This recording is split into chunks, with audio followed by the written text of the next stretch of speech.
Welcome to the Fundraising Elevator, where we're all headed up. This podcast is a production of Swaim Strategies, a consulting firm dedicated to nonprofit fundraising events. We're coming to you today from the studios of the AV department. Please welcome our hosts, Kristen Steele and Samantha Swaim. Friends, welcome to the Fundraising Elevator, where we're all headed up. We are excited today to have a very special guest joining us. Before we kick off, we have a couple of announcements for you. As fall fundraising events wind down, we want to be sure that you are prepared to knock spring fundraising events out of the park. So we invite you to join us at the Elevate Conference. This is a 2-day school for your fundraising event. It is a hybrid conference, so you can join us in person in Portland, Oregon, or you can tune in virtually online, where you'll have the opportunity to get knowledge from near and far with lots of experts joining us to talk about gathering these days. This 2-day conference is March 3rd and 4th, 2026. Past attendees have stated things like it's the most fun we've had learning. We immediately increased our revenue by 23%. We've seen year-over-year growth in our event since attending. We hope you'll join us for this 2-day deep dive into fundraising event school, so you can find more at our website at swaimstrategies.com. Today, we've invited a special guest to dive into a very important subject, a subject that a lot of our organizations have been doing a lot of work on, which is really looking at growth, stabilization, and foundation building. Amy Eisenstein, CEO and co-founder of Capital Campaign Pro, has been a development professional and fundraising consultant for more than 25 years, specializing in capital campaigns and major gift fundraising. Recognized as a leading expert, she helps small and large nonprofits alike raise millions of dollars. Amy spent the first part of her career as a development professional. She has authored several books on fundraising, including Major Gift Fundraising for Small Shops, and has served on the AFP New Jersey board for nearly a decade. Here to talk to us about capital campaign work, please welcome Amy to the show. Amy, thank you for joining us today. Thank you so much for having me. Well, we want to talk all about capital campaigns. We know that a lot of organizations right now are working on really trying to understand where to go from here. So if we could start with the basics and just level set a little bit, could you give us kind of an outline of what a capital campaign is and what it is not? Well, to me, a capital campaign is often the biggest fundraising endeavor that an organization tackles. And it usually comes after a strategic planning process when the organization is ready to make a huge leap in terms of their ability to serve the community. So sometimes it involves a building, a physical structure, a renovation, or a new building, but often it doesn't. It's an expansion of programs and services and doesn't necessarily involve a building.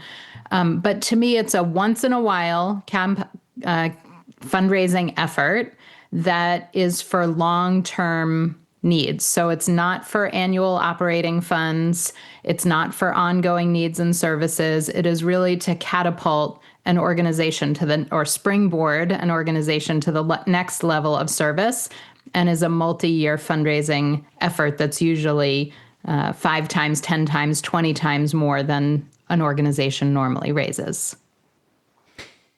So we take that and we insert it into what is actually, I mean, I feel like the nonprofit space is always dynamic. Yes. But I do feel like we are at one of those inflection points where there's a lot more happening in the nonprofit sector as people are hardly sometimes able to look forward. This is sort of a big piece of scaffolding for them to think about.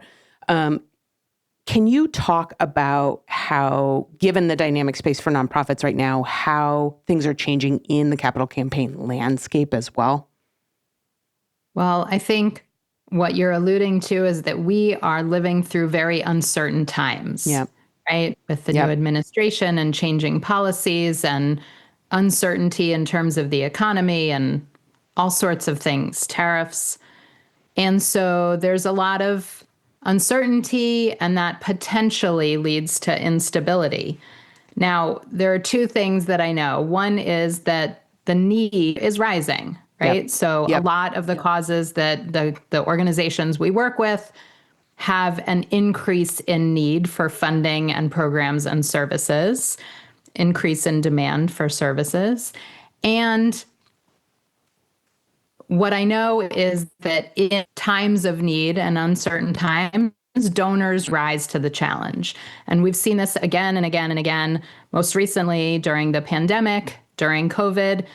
And what I would say is that organizations that stuck with their plans and kept in touch with their donors and stayed the course are long done with their campaigns. And the organizations that got nervous and were frightened sort of put the brakes on and are still struggling to restart. So in terms of dynamic landscape, I like to say go. I love that, because I do think that is the thing that makes the most sense. And yet I think it is also the hardest thing to remember when all of these potential obstacles or potential naysays or loss, it's like loss of funding coupled with a capital campaign. Those are hard things to hold together. And so I think reaffirming mission forward, work forward, what you're doing forward, and doing what needs to be done to continue that is helpful for folks to remember in the midst of so many voices sort of saying, why don't we just take a pause and wait?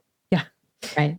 Early on in the pandemic, there was a sort of evaluation that was done that Better Fundraising released, Stephen Screen put out, and he had done an overlay with past moments in time where nonprofit funding was dramatically impacted, whether it be times of crisis, times of war. And one of the things he discovered in that is those who continue the fundraising continue to grow and achieve. There may be an ebb and flow moment, right? But within that, there is still always a better outcome in the end. So we continued to sort of push that idea that continuing to gather people, continuing to be in the fundraising event space was an important element not to stop. But I also think a lot of our organizations that were doing capital campaign work at that time, they've long completed. The buildings are open. The programs have developed. The fundraising goals have been met. So we also believe go is the thing to do. But I think go might be a little bit different in that there might be sort of some funding considerations of who you're talking to. Can you share with us a little bit about what is kind of changing in the funding space or the funder space right now? Are they migrating their work, how they give, what their giving looks like? Well, I think, of course, the answer is it depends. Yeah. But for those people that are concerned about able to make 6, 7, and 8-figure gifts, they're doing very well right now. I'm not concerned about them. They're still being generous. They're stepping up to the plate. And, as much as we're worried about it, the stock market is booming. And the truth is that people who are able to give these leadership type of gifts that are required for a successful campaign are doing fine financially. So the one thing that I would add to your comment about the Stephen Screen research is that capital campaigns are multi-year efforts. And if you look back historically at recessions over the last 100 years, the average lasts less than a year. Sorry, I'm tripping over my words. And so just because there's a downturn in the economy at the moment, there's downturns and there's upturns, and they happen every 6, 12, 18 months. And if your campaign lasts 3, 4, or 4 years, it's highly likely that you're going to be in an upswing during part of your campaign and a downswing during part of your campaign. I think that's important to remember. That's a great frame. Yeah. So let me ask a follow-up question for you on that. When you're talking about funders, I often think about, we want to dive into the phases of a campaign and understand that process. But I often think about some of those big lead gifts, those bigger donors, as a mix of philanthropy, like family foundations and, mission-oriented foundations, and sometimes individuals. Are you seeing a difference between those two, like the individual giving patterns being different versus the foundation patterns being different? Or are they still, it depends? I mean, I think it varies widely from donor to donor and from foundation to foundation. Yeah. Some foundations have made decisions to spend more, but I think most of them are probably holding steady. with what they've typically given in the past. And individuals, I think, depending on what kind of charities they're involved with and what the lens they're seeing, what's going on in the world right now today, they're either deciding to dig deep or continuing with their giving. I'm not seeing any trends. Yeah. I think donors are continuing to do what they've done. Yeah. I kind of love hearing that, actually. I do too. It gives me some hope. I do too. So, because capital campaigns are a sophisticated mechanism, and yet often the conversations about them are, we got to do one. We just got to do it. Can you talk about the phases so that we can kind of bring everybody along and have folks kind of understand what that is? Because there's length to it and there's phases to it. And it is not as simple as, we're going to get a building. Yeah. Or whatever that is, the campaign is for. So can you break that down for us a little bit so folks can kind of start to parse that out and think through what's possible for them? Yes, I love that you use this concept of phases. And at Capital Campaign Pro, we do break a campaign down into 7 phases to make it into manageable sections or chunks, right? How are we going to implement this monster project and raise more money, 10x, 20x more than an organization's ever raised before? So it's really about the strategy of a campaign that informs the phases or the stages. Yep. And I think we break it down into 7 phases, but I'm going to just highlight 3. And one is the early campaign planning, and that includes feasibility study. So everything that goes into developing a campaign plan prior to starting to ask for gifts. I would call that the first part of a campaign. The second part, most of your listeners probably have heard about, it's the quiet phase. Yeah. And I think there's a lot of confusion about what the quiet phase is, but to me, it's really about how you solicit and who you solicit for gifts during this lengthy period of time. So you are soliciting the biggest lead gifts for your campaign and your board members and campaign volunteers. So it's 3 groups of people that you're soliciting during this time. And the lead donors and the board members and the campaign volunteers should actually get you over 50% of your goal, closer to 60, 70, or even 80% of your goal during the quiet phase. And then the final section is sort of the public phase. And that's when you're soliciting from the community, doing more broad-based types of fundraising. And you are soliciting the last 10, 20, or maybe 30% of your campaign dollars from the broadest part of your audience.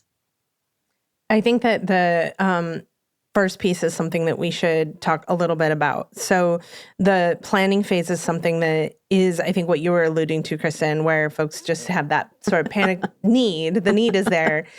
The need will always be there, y'all. It will always be there. I've worked with a lot of organizations, Amy, over the past couple of decades that have kind of skipped that planning process, and they've moved straight into locking in a big donor, and then it stalls. They have one donor, right? So can you talk to us just a little bit more about the planning phase? Like, what is the process people are going through in that phase to make sure the rest of the campaign is successful? Yeah. I am so glad you used that example. And it's painful to hear that they ultimately only have one donor, but often organizations will call us and they are stuck at 30, 40, 50%, or maybe they got to 60%, but they're stuck. But they didn't do proper planning, which is your point. Yeah. And so they just wanted to go. They're like, well, we need to do this project or building and we need to do it. So let's just start asking. And they make some big mistakes along the way. And so the proper planning prevents those mistakes and really helps assess the goal and the plan and engages donors early, so that you can take the time you need to to plan a campaign that is going to be successful. And part of that planning process is something called a feasibility study. I wish it wasn't called that, because then that's where the confusion comes in. I think board members or staff members think that somebody's going to determine that their plan isn't feasible, because that's what feasibility study implies. Right. And so to me, we should be changing the name to campaign planning or campaign readiness study. Then everybody would want to do it. But basically at its core, it is a series of key donor conversations to help assess the goal and the campaign plans, and so that you can adjust them and modify them and go into a campaign that's going to be successful. Now, does that mean that everybody's going to be able to raise every dollar they need for their dream plan?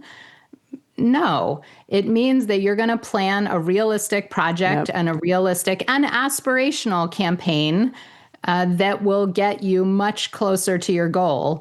And sometimes projects require alternative funding sources than just philanthropy. We'll take a hospital, for example, if they're planning a new cancer center, and it costs $100 million, they'll use a combination of reserves and financing and patient income and philanthropy to accomplish the project. So I think every organization needs to understand that philanthropy is one piece of your project. I'm so glad you said that. I think that organizations often identify who that key stakeholder is, like a single large donor or a small group of large donors, and then feel like the rest is a giant boulder they have to raise, sort of roll up the hill to raise the funds. And yet oftentimes that's what a reserve, that's what capital within your own organization can be leveraged for. I'm curious, as you think about the different phases, now we only talked about 3, but you break it down even further to 7. As you think about those different phases, are there different types of donors you're soliciting for different phases? Yes, for sure. So in the silent phase, you are going to be concentrating on your biggest donors and those that are closest to your organization. You're not going to do any broad-based fundraising. You're not going to do any direct mail or event-based fundraising. You're not going to do any email or social media outreach. You're not going to do any crowdsourcing. That all is going to wait until the public phase. Right. So that's the difference. So in the quiet phase, you're really going to be working with about 50 donors that are going to get you to 70% of your goal. Which I think is a easier way to think about the chunks, right? If you're thinking about the whole goal, sometimes it's really overwhelming. But to think about those key big donors bringing you so much support that it's 70% of your funding. And then the public bringing you the other 30% of your funding. Yeah, these days it's actually more extreme than that. Most people aren't going public until they've raised 80 or even 90% of their dollars. Yeah. Wow. Yeah. Well, when we come back from our break, we want to talk to you a little bit about that public phase, because I think that that's where we see a lot of overlap with our work and events. So if you're planning a capital campaign, stay tuned in. We'll be right back. Ready for your hard work to yield more funds at your next event? Join us at Elevate, a nonprofit fundraising event conference designed to bring our community together and make planning successful events easier. Register today for this hybrid conference on March 3rd and 4th, 2026 in Portland, Oregon, or join us online from anywhere. This isn't just another conference. You'll walk away with battle-tested strategies, hands-on tools, and proven templates that top fundraisers use to raise millions. Your mission deserves fully funded success. Register today at swaimstrategies.com. Welcome back to the Fundraising Elevator, where we're all headed up. We're here talking with Amy about all things capital campaign. And during the break, Amy, we were talking a little bit about goal setting. I'm wondering if you can share with the audience a little bit about sort of the vision folks kind of kick into and the resources. I know that you want to make sure that we're thinking big picture for folks. Yeah, absolutely. So in a capital campaign, I think one common question that nonprofit leaders wrestle with is how to set an appropriate and aspirational goal. And that's what we're looking for. We're looking for a goal that is aspirational and based in reality, both. And what it starts with is a number that will fund your project. And so if you are buying a building and expanding programs, we want to know, how much will that building cost? How much will it take to do renovations? What is the new staffing pattern that needs to happen for those programs in that new building, the new space, the new programs? So doing your best guess estimates with the data that you have to come up with an initial working goal. So let's say you land on $10 million. Then we'll look and evaluate your donor base and your fundraising and figure out, okay, is 10 million wildly out of the realm of possibility, or is it within the scope? And then we take whatever we decide. Maybe we land on $8 million, right? 10 seems too high, 8 million seems better. We'll test that working goal in a feasibility study. And then you'll talk about what happens with the other 2 million that you can't raise philanthropically. Maybe that's financed. Maybe it's covered with organizational reserves. So it doesn't mean you can't do the project. It's really looking at what can you raise philanthropically. And the goal is based on the project. It's not a dart at the wall, as some organizations think, right? So sometimes I'll get a call frequently, actually.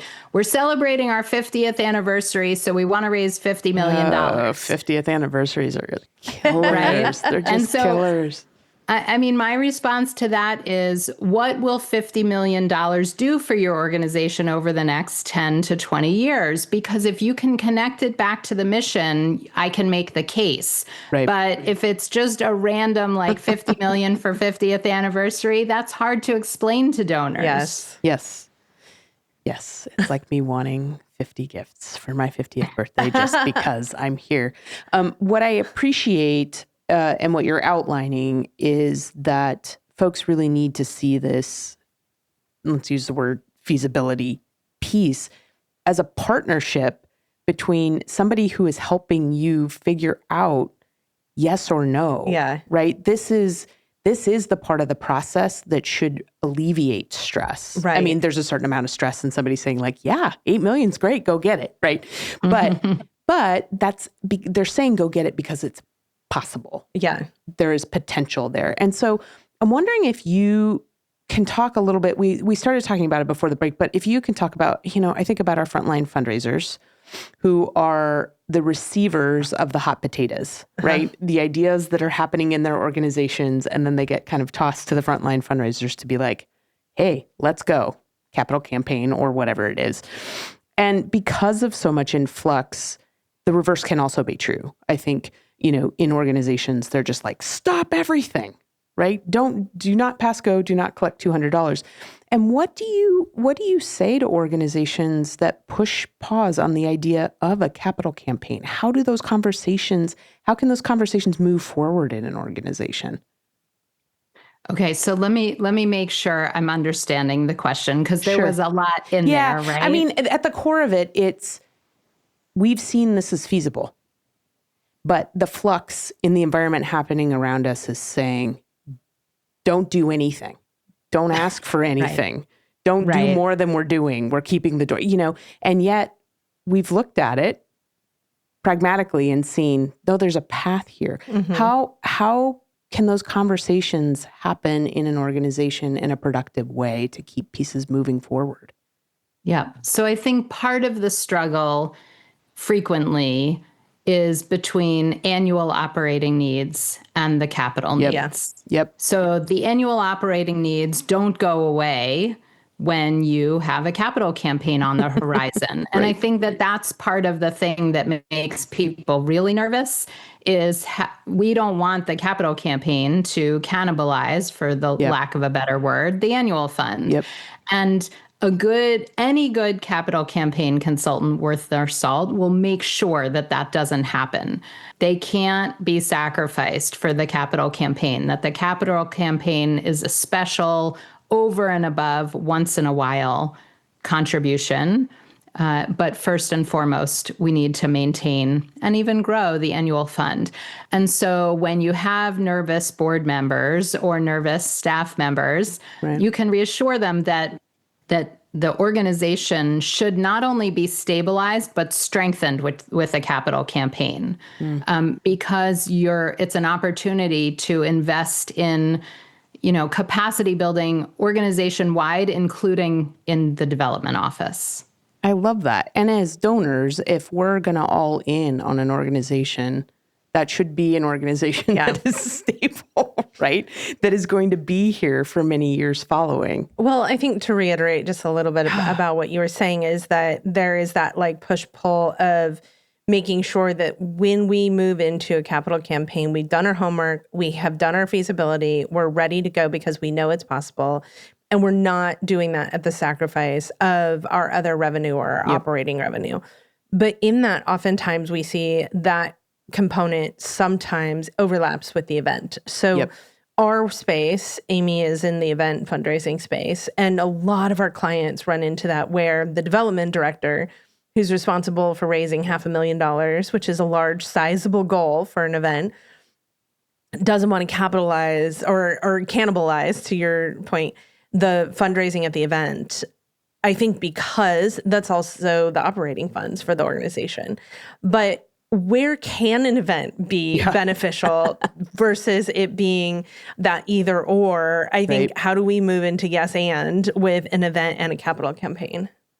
I think that's a perfect way of saying it. It's yes and.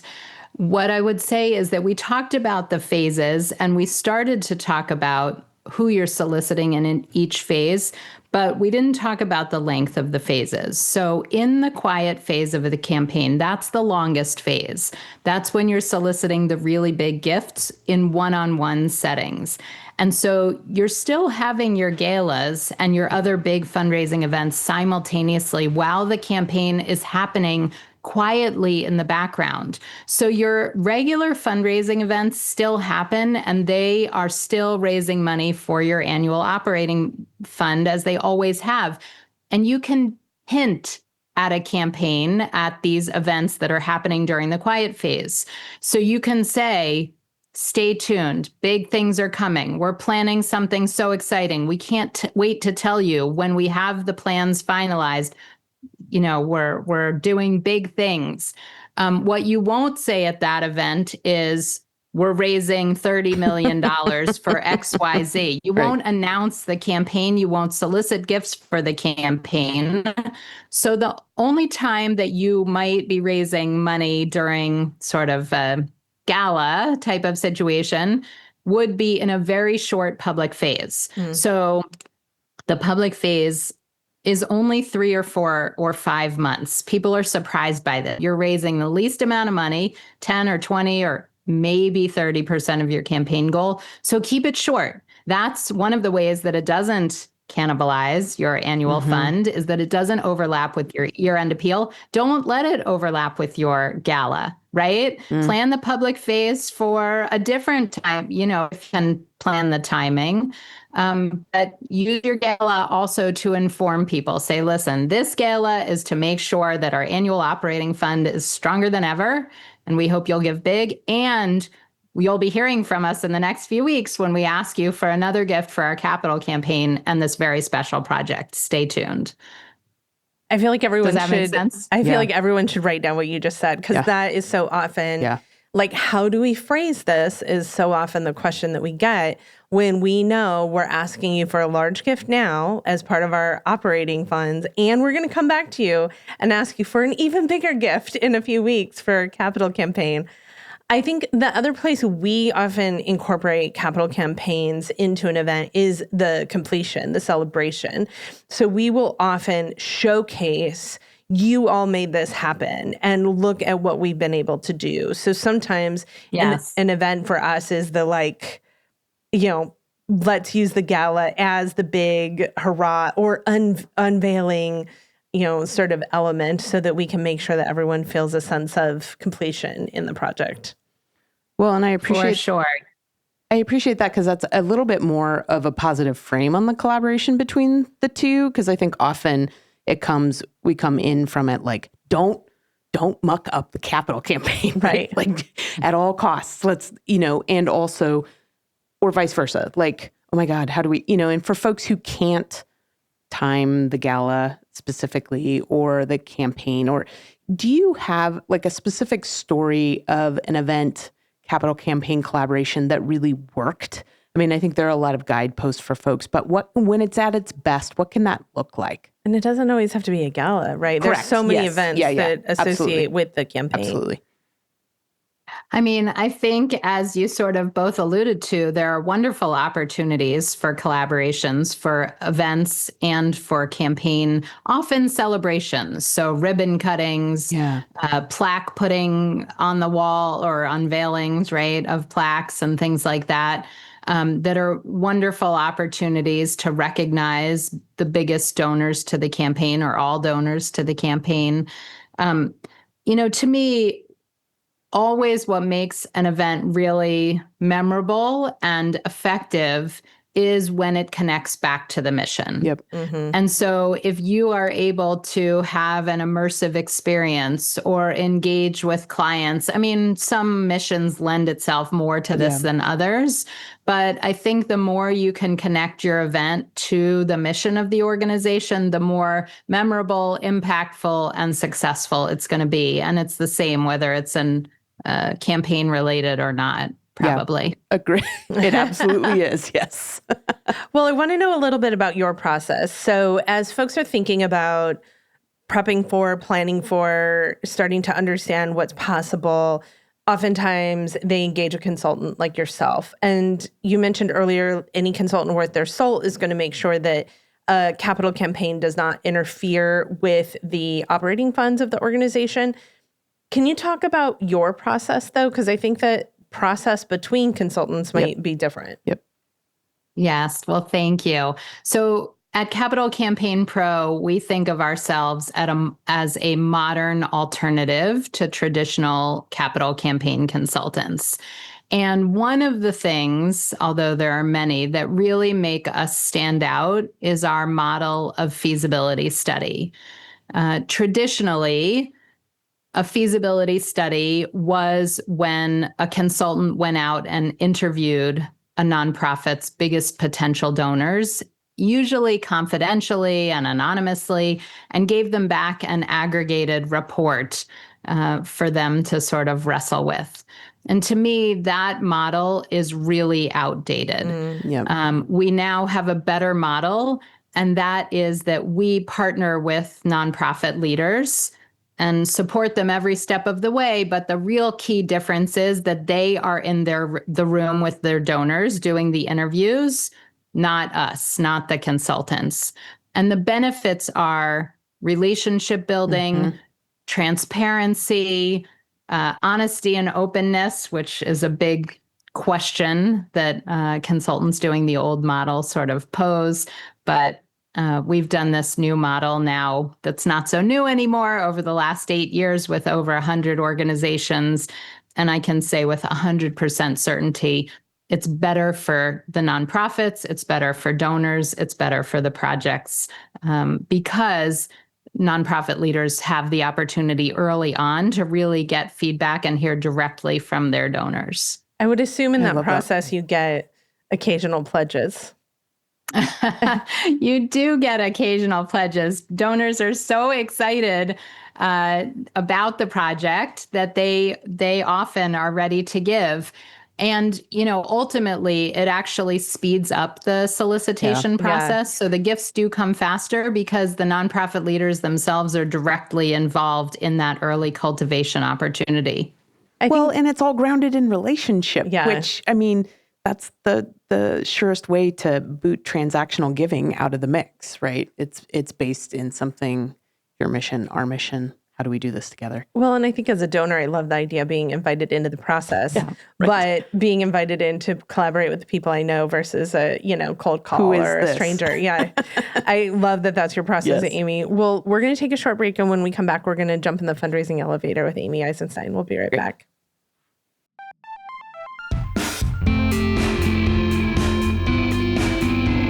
ready to engage supporters and grow your base with your own podcast? Then let us introduce you to our partners at the AV department in Portland, Oregon. In addition to delivering exceptional live event audiovisual production and videography, they also have a top-tier production studio and an expert team ready to take your content ideas to the next level. Contact the AV department to schedule a consultation and start bringing your podcast vision to life.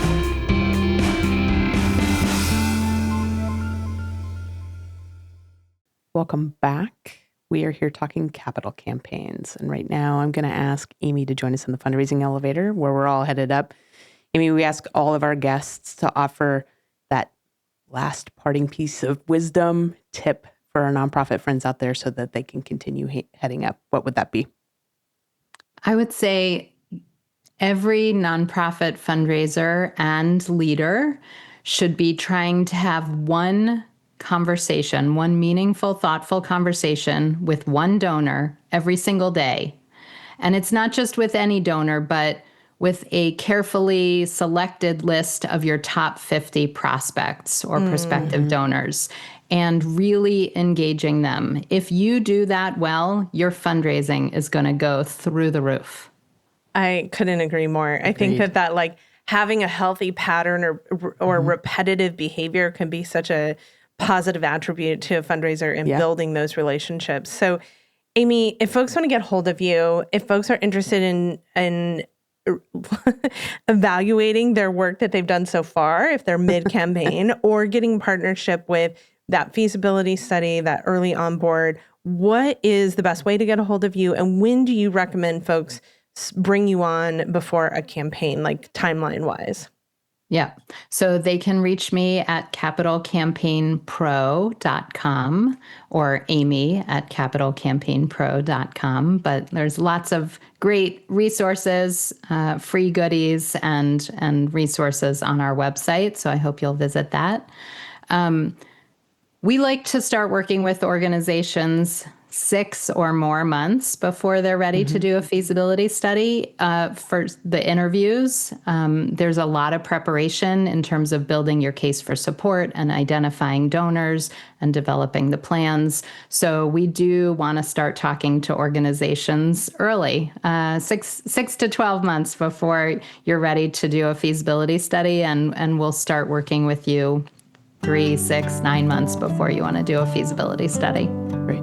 Well, the thing I appreciate about you, Amy, is that when you get a chance to really talk to the organization, you're able to uncover what may be the barriers and doubts and give a sense of hope and opportunity and a real understanding of what's possible. Yeah. So thank you for making possibility out there in the world, and thank you for joining us today on the Fundraising Elevator.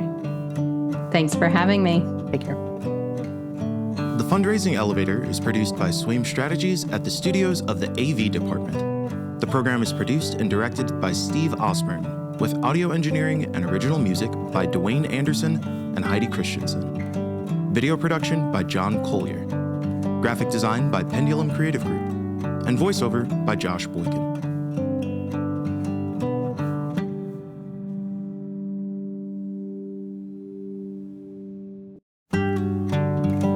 Friends, before we leave you, we want to ask for your help to make the podcast grow. If you enjoyed what you heard today, please follow, subscribe to the Fundraising Elevator. And if you're getting a lot out of the show, please share it with a friend and leave a review. These things help make sure that the podcast continues heading up. Thank you so much for tuning in.